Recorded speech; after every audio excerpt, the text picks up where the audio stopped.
Bonsoir à tous et bienvenue à cette nouvelle édition du journal de la semaine. Au sommaire, l'inauguration officielle du nouveau poste de police frontière de Tiefenzo, village frontalier Côte d'Ivoire-Mali, par le ministre de la Sécurité Diomandé Vagondo.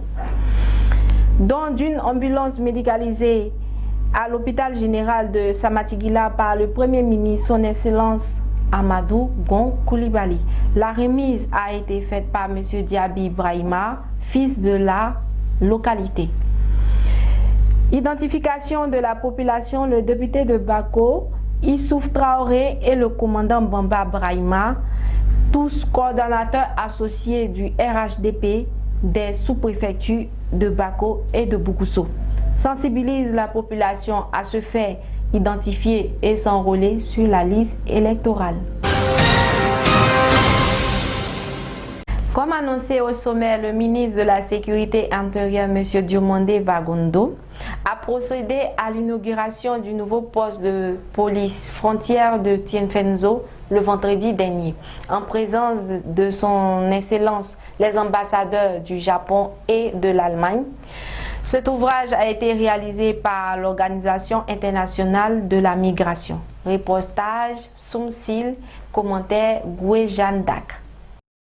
Arrivé dans l'après-midi du jeudi 28 mai dans le cadre de l'inauguration du nouveau poste de police frontière de Tiefenzo, village situé au nord-ouest de la Côte d'Ivoire, ainsi qu'à la remise du matériel sanitaire, le ministre Diomandé Vagondo, ministre de la Sécurité intérieure, et sa délégation composée de la chef de mission de l'Organisation internationale de la migration basée en Côte d'Ivoire, de son Excellence Monsieur les ambassadeurs du Japon et de l'Allemagne, du ministre Gaoussou Touré.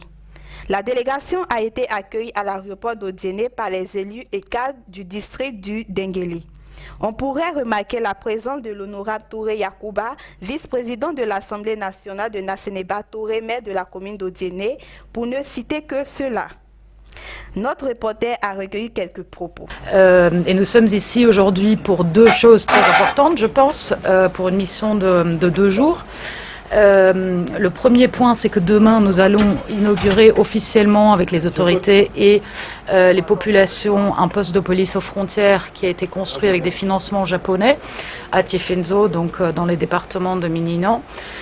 C'est le 6e poste dont la construction est finalisée dans le cadre de la collaboration de l'OIM avec les autorités ivoiriennes.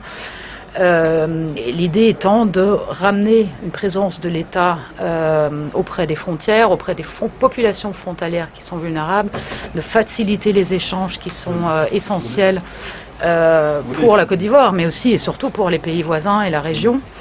Donc je suis très très contente que nous soyons ici ensemble pour l'inaugurer. Et le deuxième point de la visite, c'est de pouvoir remettre aux agents qui travaillent directement aux frontières des matériels sanitaires, d'hygiène, des dispositifs de lavage des mains, etc., pour pouvoir enregistrer pour l'instant les transporteurs qui traversent la frontière toujours, puisque le transport des marchandises a été maintenu, ce qui me paraît essentiel pour justement la survie économique de toute la région. Et donc d'équiper ces agents de première ligne avec les matériels nécessaires pour se protéger, pour pouvoir prendre la température, pour pouvoir faire un suivi sanitaire en collaboration bien sûr avec les agents de la santé, également avec qui par exemple nous avons co-développé un questionnaire qui sera utilisé à la frontière pour l'enregistrement des entrées et des sorties. Donc ce matériel a été acheté grâce au soutien de l'Allemagne, qui finance un projet mis en œuvre par l'OIM. Nous irons aujourd'hui même encore à Béléban pour remettre les matériels aux agents en poste à Béléban, pour ensuite demain aussi à Tiefenzo remettre le matériel aux agents en poste à Tiefenzo. C'est une grande joie pour moi de me retrouver au dîner chez mes aînés. Je suis venu.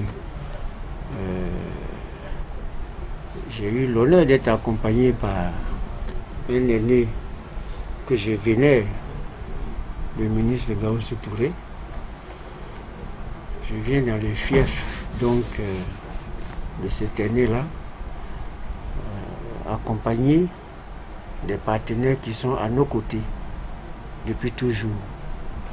Je pense à l'Organisation internationale de migration, Je pense à la République fédérale d'Allemagne, je pense à la République du Japon qui nous accompagne dans tout ce que nous faisons dans le cadre de la sécurisation des personnes et des biens. Remercier toutes les initiatives que ces partenaires prennent au profit de la Côte d'Ivoire. Et ces partenaires nous accompagnent tout le temps. Et aujourd'hui, si l'indice de sécurité en Côte d'Ivoire est de 1.2, c'est bien avec l'engagement de nos forces de sécurité intérieure, mais aussi et surtout avec le soutien de ces partenaires-là qu'on ne cessera jamais de saluer. Voilà ce pourquoi nous sommes déplacés. Et encore une fois, je salue les autorités de Djenné qui, toutes les affaires cessantes, ont tenu à nous accompagner. Je salue la présence de Madame le maire, ma sœur. Je salue la présence de l'honorable qui a accepté aussi d'être à nos côtés. Et je voudrais remercier les uns les autres pour leur présence à nos côtés. À Tchefinzo, le ministre de la Sécurité intérieure, M. Diomonde Vagondo, a procédé à l'inauguration du nouveau poste de police frontière réalisé par l'Organisation internationale de la migration et financé par le Japon. Outre l'inauguration symbolisée par la coupure de ruban, il y a eu la remise du matériel sanitaire contre la COVID-19. Cet équipement a été offert par la République fédérale d'Allemagne, représentée par son ambassadeur en Côte d'Ivoire.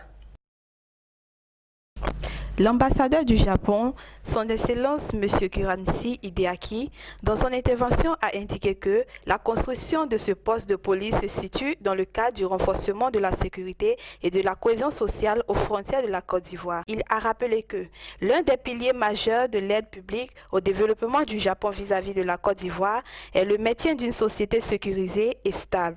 C'est dans cette optique que le Japon a financé, il y a 2 ans, la réalisation d'un poste de police frontière Côte d'Ivoire-Burkina Faso exécuté par l'OIM.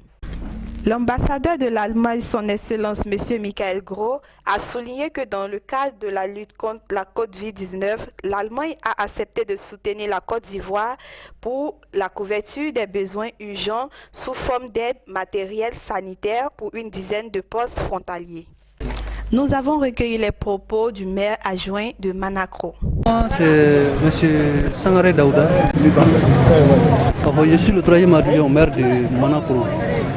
En fait, je suis là dans le cadre de l'inauguration de la frontière de police de Tchefinzo, République chère de la Côte d'Ivoire. C'est dans le cadre de la cohésion sociale et la bonne collaboration entre le peuple malien et la Côte d'Ivoire. De cela, je demande à la population des 2 frontières, la Côte d'Ivoire et le Mali, d'œuvrer ensemble pour leur propre sécurité et ensuite pour la cohésion qui existe entre nous. Après les remerciements individuels, le ministre a exprimé son plaisir de procéder à l'ouverture officielle de ce nouveau poste de police frontière qui témoigne de la volonté du gouvernement à travailler sans relâche au bien-être des Ivoiriens. Nous l'écoutons. Distingués élus, filles et fils du Denguélé, je voudrais insister particulièrement sur votre présence massive. Tous les élus des 2 régions ont décidé de nous accompagner jusqu'à Tchefinzo aujourd'hui et nous y sommes très sensibles. Merci, mesdames et messieurs les élus. Et vous comprenez que c'est pour moi un réel plaisir de procéder ce jour à l'ouverture officielle du poste frontière de Tchefinzo, qui témoigne à la fois de la volonté du gouvernement de travailler sans relâche au bien-être des Ivoiriens, et ceci sur l'ensemble du territoire national. S'adressant à la population de Tchefinzo, il les a rassurés que le gouvernement est à leur côté et le président, son Excellence M. Alassane Ouattara et son Premier ministre ne cessent de penser à elles et se soucient de leurs conditions de vie dans le cadre du vivre ensemble. rassurez-vous, même aux frontières, le président de la République, le Premier ministre, ne cessent de penser à vous et d'exiger à tous les membres du gouvernement de travailler à votre bien-être. Le président Alassane Ouattara ne peut abandonner un seul village de notre pays parce qu'il prône un rassemblement, le vivre ensemble. Vous n'êtes pas oubliés. En marge de cette inauguration, les ministres Diomandé Vagondo et Gaoussou Touré, ministres de la promotion de la riziculture du Denguélé, ont procédé à la pose de la première pierre du nouveau collège de proximité de Kémirila Nord qui portera le nom du ministre Gaoussou Touré. Nous vous proposons la réaction du président du conseil régional du Folon, M. Sissé Seydou. Il faut le noter, Tchefinzo et Kémirila Nord se trouvent dans la région du Folon. Président du conseil régional du Folon. Nous sommes ici aujourd'hui à Kémirila Nord à l'occasion d'une double cérémonie. La réception du centre du poste frontalier de Tchefinzo qui va sans doute et inévitablement nous procurer la sécurité transfrontalière. Vous comprendrez ma joie et celle des populations de se sentir sécurisées par l'État de Côte d'Ivoire avec les partenaires au développement qui sont l'ambassade du Japon et l'ambassade de l'Allemagne. Mais aussi, nous avons procédé aujourd'hui à la pose de la première pierre du 7e collège de proximité depuis que nous sommes à la tête de ce conseil régional du Folon qui aujourd'hui est le collège de proximité Gaoussou Touré de Kémirila Nord. Nous avons donné ce nom au ministre Gaoussou Touré parce qu'il est temps que dans la marche de notre développement, que nous puissions nous arrêter un temps soit peu pour vraiment poser des actions de reconnaissance. Arrivé pour l'ouverture du poste de police frontière de Tchefinzo, le ministre Diomandé Vagondo et sa délégation se sont aussi rendus à Gbélégbang pour la remise des matériels sanitaires au poste de police frontière de la Guinée, dont d'une ambulance médicalisée du Premier ministre à l'hôpital général de Samatigila. La remise a été faite par M. Diaby Ibrahima, fils de la localité. Reportage Soumsil, commentaire Labas Touré. Une ambulance médicalisée flambant neuve, tel est le don fait par le chef du gouvernement ivoirien à l'hôpital général de Samatigila. La remise de ce matériel a été faite par Dr Ibrahima Diaby, directeur général de Petrosi et représentant le Premier ministre Amadou Gonkoulibaly. La cérémonie qui nous réunit ce jour s'inscrit dans le cadre du programme gouvernemental de renforcement des capacités et équipements pour une meilleure prise en charge des malades de l'hôpital général et de toute sa zone de desserte, comme le directeur régional et son représentant viennent de l'indiquer. Le très important don que j'ai l'honneur de convoyer aujourd'hui consiste en une ambulance médicalisée de type 4x4 qui, nous espérons, contribuera à la prise en charge efficace et à la bonne évacuation dans les conditions idoines préconisées par l'OMS, l'Organisation mondiale de la santé, des patients qui d'aventure ne pourraient pas être traités sur place et qui auraient besoin d'être évacués à Odiéné ou ailleurs.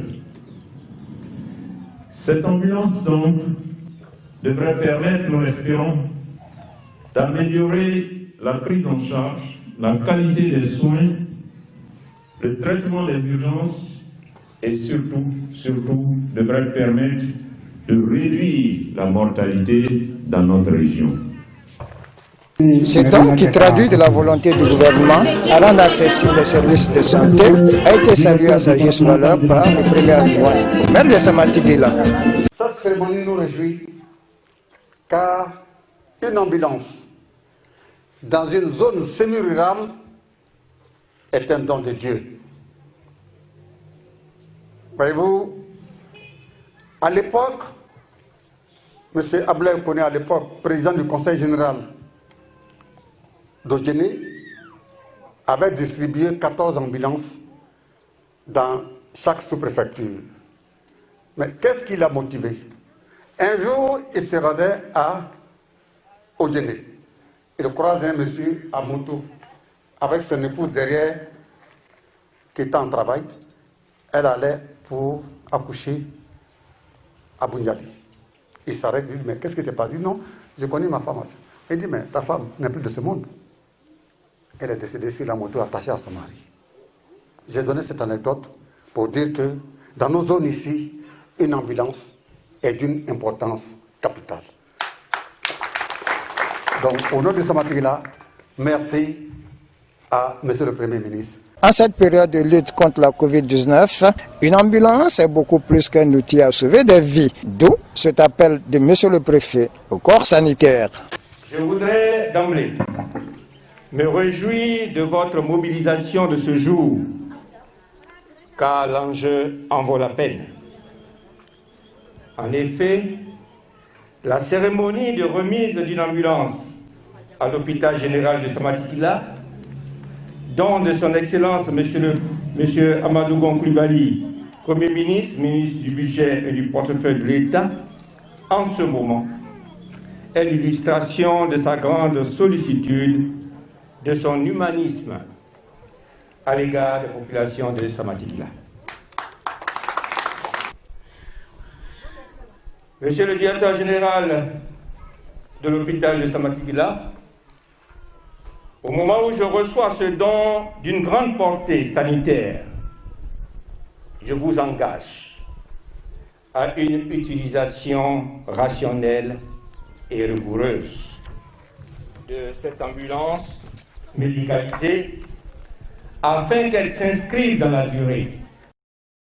Puis, l'on a procédé à la remise officielle des clés du véhicule sanitaire. Je voudrais très respectueusement vous remettre les clés de cette ambulance de type 4x4 Bravo. Les bénéficiaires pour leur part ont salué avec satisfaction le fait que l'État vienne à eux. Vraiment, quand camion est venu, nous on est contentes. Nous les femmes, on salue M. ministre Amadou Gon Coulibaly. On est contentes. Pour accoucher maintenant, c'est devenu facilement. Pour les malades, on est contentes. Vraiment, on lui dit merci. Merci beaucoup. Ce qu'il a fait pour la population, on l'a remercié beaucoup. Samatigila dit merci. L'appartement, toutes les Samatigila dit merci. Merci le monsieur le Premier ministre. Et affaire d'ambulance, vraiment, ça m'a plu. Ça m'a pris vraiment droit au cœur. Je remercie bien le président de la République. Très bon pour nous-mêmes. Soyez même nous-mêmes qui sommes jusqu'au nord là. Ah non, s'il pleut, ah nous on est vraiment fatigués là-bas. Vraiment, on est fatigués. On ne sait pas comment il faut faire. Si tu transportes ta femme sur une moto, alors bientôt que vous allez arriver ici, ça ne va pas. Ça ne va pas rien du tout. Donc je remercie tout le monde. Je remercie le Premier ministre, je remercie le Président de la République. Pour une meilleure prise en charge de la santé, les populations du département de Samatigila ont plaidé en faveur de la réhabilitation de leur hôpital général. Identification de la population dans la C21 de Bako. Le député Issouf Traoré, député de la circonscription, coordonnateur associé du RHGP de la sous-préfecture de Bako, et le commandant Bamba Brahima, coordonnateur associé du RHGP de la sous-préfecture de Bougousso, ont entrepris ensemble la sensibilisation des populations. Reportage Mema Diaby, commentaire Labas Touré. Du 10 au 24 juin prochain, les Ivoiriens sont invités à aller se faire inscrire sur la liste électorale et surtout les jeunes majeurs. Dans le but donc que cette opération soit un franc succès, les élus et cadres de la circonscription électorale regroupant les sous-préfectures de Bako et de Bougousso ont pris les bâtons de pèlerins pour aller à la rencontre des populations des 36 villages que compte le canton dit Bakrou-Saba. Alain Djedje, le sous-préfet de Bako, de par la voix de cet agent de bureau, a été, on ne peut plus, explicite. Ça commence de 0 à 100 ans. Toute personne qui n'a pas été déclarée dans les délais légaux doit se présenter à la sous-préfecture de Bako pour se faire enregistrer. L'opération est gratuite. De Bako à Bogosso, en passant par Tchibela, les échanges avec la population ont en tout cas été très fructueux. Toute chose qui rassure, commente le chef de délégation. Et notre rôle en tant que cadre, c'est de leur expliquer cela, faire en sorte que, leur dire que ce sont des pièces importantes et qu'il faut se faire établir des pièces d'identité parce que c'est pas seulement pour les élections. Pour tous les actes de la vie courante, on a besoin de ces documents-là. Voilà un peu ce que nous sommes venus leur expliquer. Et nous pensons qu'ils ont compris le message. Partout où on est passé, les gens ont compris le message, ils ont adhéré au message et vous verrez le résultat après. Tout en promettant adhérer pleinement aux requêtes des émissaires venus d'Abidjan, les électeurs ont émis des préoccupations, parmi lesquelles celle de se porter canne. De Yabadougou. Voilà, on fait le papier pour tout le monde fait le papier, mais le papier, vous voyez que chez nous ici, c'est Anacad qui est notre produit aujourd'hui. Si on n'a pas vendu Anacad, comment on va avoir l'argent pour aller faire les choses? S'il y a beaucoup qui ont fait les déclarations, mais ça nous manque toujours mon financier pour prendre l'argent pour faire quelque chose. Mais tu as envie de faire, n'a rien. Anacad qui en a fait, on ne vend pas. Comment nous on fait? Sortie du carcan de l'Éternel assisté s'impose, car c'est à ce prix que la Côte d'Ivoire pourra véritablement renouer avec l'émergence tant souhaitée par la gouvernance. Non, je ne voudrais pas toujours amener nos parents à cette situation d'Éternel assisté. Vous avez 5 000 francs pour 10 ans. Quand vous faites le calcul, tout de suite, vous apercevez que c'est une somme minime. Nous avons eu beaucoup de choses de débat à l'Assemblée nationale. D'abord, les 5 000 francs qui sont payés ont un but bien précis. C'est une somme qui permettra de soutenir l'opérateur dans son action. N'oubliez pas que c'est une subvention faite par l'État. Seulement voilà, à Fremandou, village situé à 25 km plus au sud, la situation relative à l'identification des populations n'est guère reluisante. Ma application est la suivante. On dit que l'enrôlement sur la liste électorale commence le 10 juin jusqu'au 24. Or, l'établissement des pièces identificatives est en cours. Pour celui qui va établir ces pièces, la carte d'identité, ça prend 45 jours avec une sorte. Comment on dit il faut s'inscrire avec la nationalité, certificat de nationalité, la pièce, la carte nationale d'identité. Et moi je viens, je n'ai pas ça à temps. Or le 10 juin est arrivé. Comment je fais? C'est actuellement la jeunesse, les jeunes. Et c'est là nous sommes 345 jeunes, c'est-à-dire ils comprennent 18 les majeurs et 50 au moins la vieille, ce sont les vieilles personnes qui ont 50. Donc les recensés. Donc nous avons établi nos pièces d'identité. Toutes ces personnes-là, s'ils n'ont pas les pièces à temps, ne pourront pas s'inscrire sur la liste électorale. Voilà.